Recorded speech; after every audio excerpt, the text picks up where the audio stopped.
cours de la déposition du 24 au 28 octobre 2011, le procès dans l'affaire Le procureur contre Germain Katanga et Mathieu Ngudjolo Tchoui s'est poursuivi avec la déposition de l'un des accusés, M. Mathieu Ngudjolo Tchoui, devant la chambre de première instance 2 de la Cour pénale internationale à La Haye.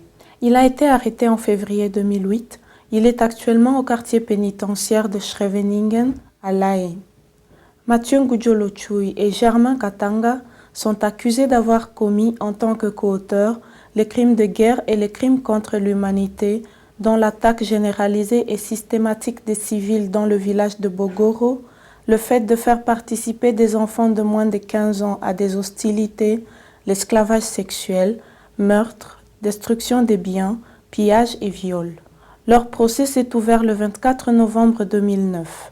Après la déposition de Germain Katanga, Mathieu Ngudjolo Tchoui a entamé sa déposition le 27 octobre 2011 en qualité de témoin. Au cours de sa déposition, plusieurs sujets ont été abordés par l'accusé, dont sa carrière militaire avant son arrestation, son appartenance à l'alliance FNI-FRPI et sa participation à l'attaque de Bogoro survenue le 24 février 2003. Il a déclaré avoir été arrêté par la CPI en 2008 alors qu'il était étudiant au Centre supérieur militaire de Kinshasa. Il a ensuite affirmé qu'il est toujours militaire. M. Ngudjolo a ensuite mentionné avoir rejoint l'alliance du FNI-FRPI le 22 mars 2003 à Bunia. L'interrogatoire en chef a été conduit par Maître Jean-Pierre Kilenda, son conseil principal. Je vous ai entendu dire que vous aviez embrassé la carrière militaire. Pouvez-vous encore nous dire quand avait débuté votre carrière militaire? Carrière militaire, j'ai embrassé la carrière militaire quand j'étais nommé au grade de colonel en octobre 2006. C'est à cette époque que j'ai embrassé la carrière militaire. Où avez-vous embrassé la carrière militaire? Nabunya. Comment êtes-vous devenu militaire? Je suis devenu militaire quand on m'a donné le grade de colonel. Quelles étaient vos fonctions à vous au sein de cette alliance FNI-FRPI? La proposition qui a été faite était le chef d'état-major adjoint chargé des opérations. Quand êtes-vous devenu chef d'état-major adjoint FNI-FRPI chargé des opérations? J'ai commencé après le 22 mars 2003. Et votre structure provisoire FNI-FRPI a-t-elle fonctionné dans la réalité? Non, ça n'a pas réellement fonctionné. Voici la raison. Vous savez, le FNI était autonome, FRPI de même. Pour faire l'alliance, il y avait un problème. C'était un problème de poste.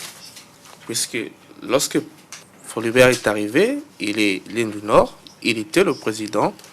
Son ministre de la Défense était l'Inde du Nord, de même. Bouchou, l'interprète n'a pas entendu le nom. Le chef d'état-major général, le maître Kisa Germain, il était aussi l'Inde du Nord. Godas Soupa, qui l'ont proposé comme chef d'état-major adjoint chargé de l'administration et de la logistique, il était aussi de l'Inde Nord. Mathieu Ngudjolo, l'Inde Nord. Alors, pour le l'Inde Sud, il n'avait qu'une représentation à des postes des adjoints. Donc, il n'était pas satisfait. C'est la raison pour laquelle l'état-major général n'a pas concrètement fonctionné. Sur le sujet de l'attaque de Bogoro, M. Ngudjolo a déclaré n'avoir pas participé à l'attaque. Il travaillait au poste de santé de Kambutso en tant qu'infirmier, aidant une femme en difficulté d'accouchement.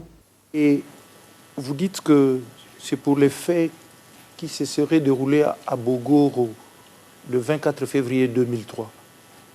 Et où vous trouviez-vous le 24 février 2003?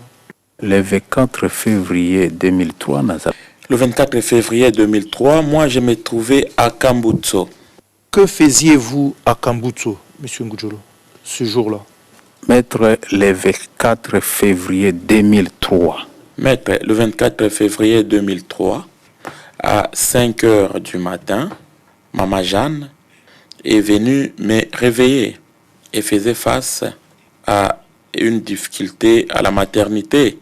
Et elle avait difficulté à faire accoucher une dame. Elle m'a appelé, j'ai ouvert ma porte. Elle m'a dit ceci, qu'il y a une dame qui est arrivée à 4 heures du matin. Elle a tout fait pour la faire accoucher, mais elle n'a pas pu. Alors, elle voulait que je lui apporte mon assistance.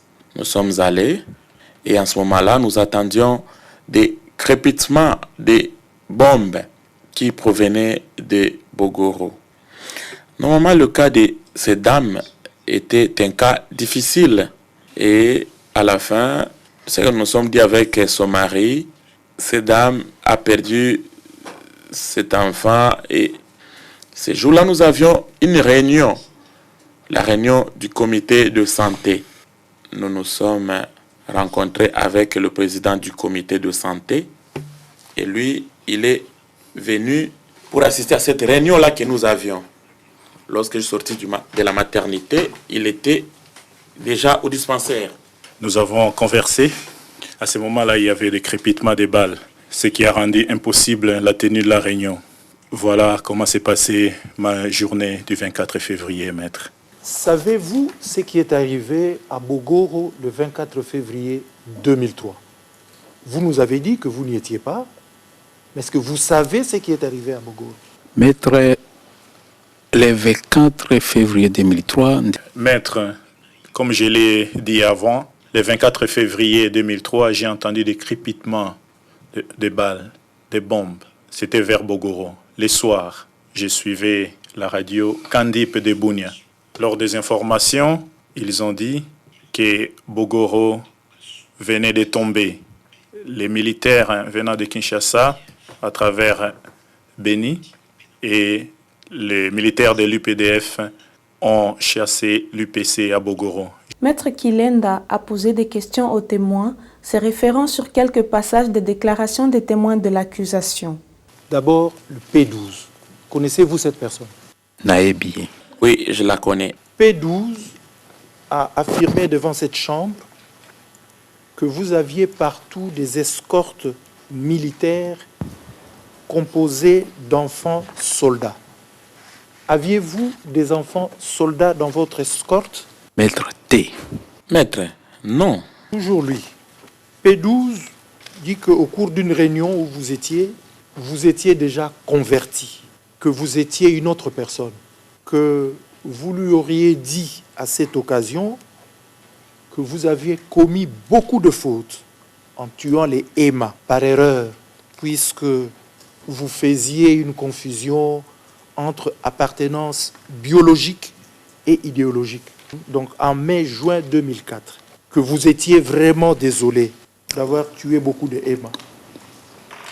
Et vous ajoutiez que vous pensiez que c'était désormais terminé, que vous devriez travailler pour reconstruire votre région.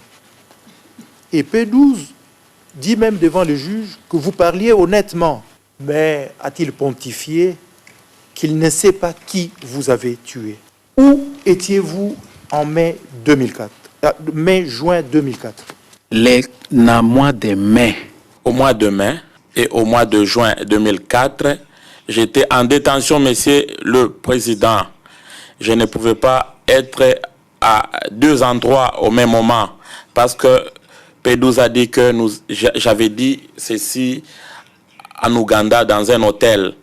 En 2004, au mois de mai et juin, moi j'étais en détention à Bunia. Je ne pouvais pas me trouver en Ouganda pour parler avec P12. Et P12 n'est jamais venu me rendre visite en détention. Lui, il a dit que c'était en Ouganda, mais en ce moment-là, j'étais en détention. Si vous regardez mon PV de détention, vous verrez que j'étais à Bunia. Voilà comment les choses se sont passées.